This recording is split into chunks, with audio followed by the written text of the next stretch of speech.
As much as I love a grilled steak seared on my Webers, sometimes the best meals take place above the grates. Sure, it may be tempting to pick up a store-bought rotisserie chicken. They smell good, they look pretty good, but for a little extra time, you can have a great rotisserie chicken in your own backyard, even on a weeknight. Here's how I get it all together. Whether using a rotisserie over charcoal or gas, the procedure is basically the same. Before firing up the grill, I set up my spit.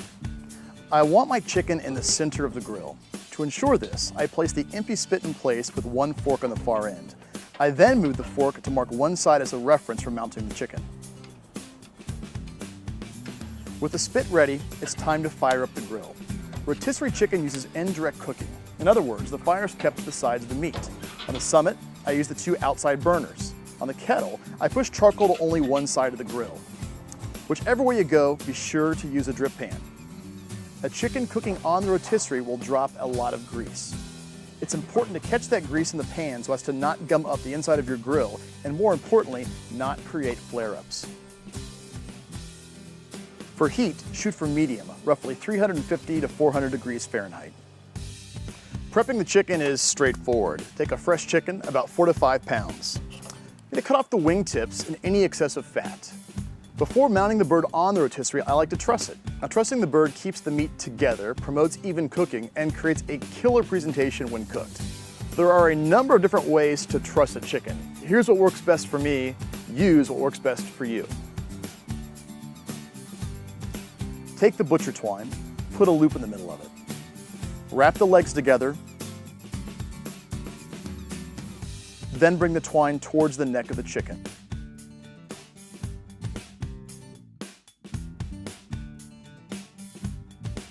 Keeping the wings pinned against the body. Tie it off, keeping the twine as tight as possible.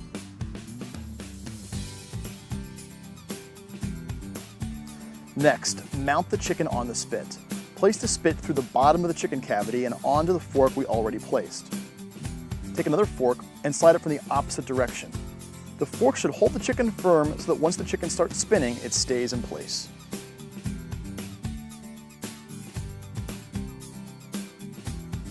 When it comes to seasoning a rotisserie chicken, I always wait until the bird is placed on the spit. It makes things a lot easier. Let me show you how. Place the spit over a large bowl or even your kitchen sink. Brush the chicken with olive oil and then cover with your favorite rub. Rotate the spit as you work the ingredients onto the chicken. Although you could leave the chicken on the countertop, the bowl makes it a much easier process to manage. With the grill to temperature, it's time to mount the spit. Put the pointed end into the rotisserie motor and place the spit across the grill. Start the motor up and lower the hood.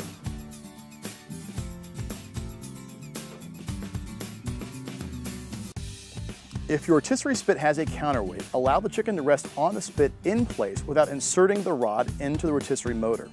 The heaviest part of the bird will rotate to the bottom.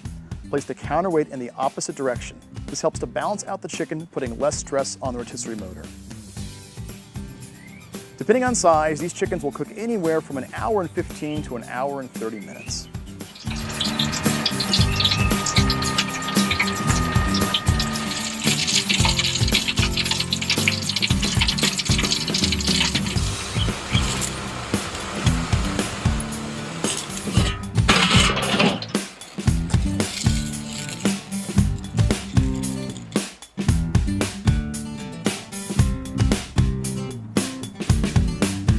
During the last 10 minutes, open the hood and check the internal temperature of the chicken.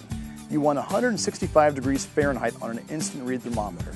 Check between the thigh and the leg. With the chicken done, it's time to get it off the grill.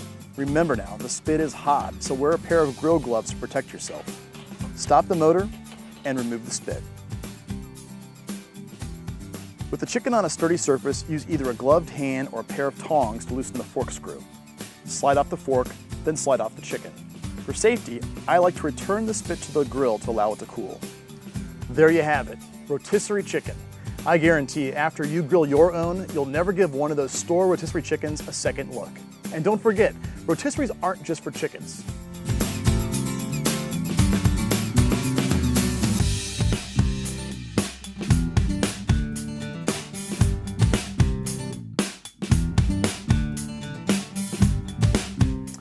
Planning your next grilled meal?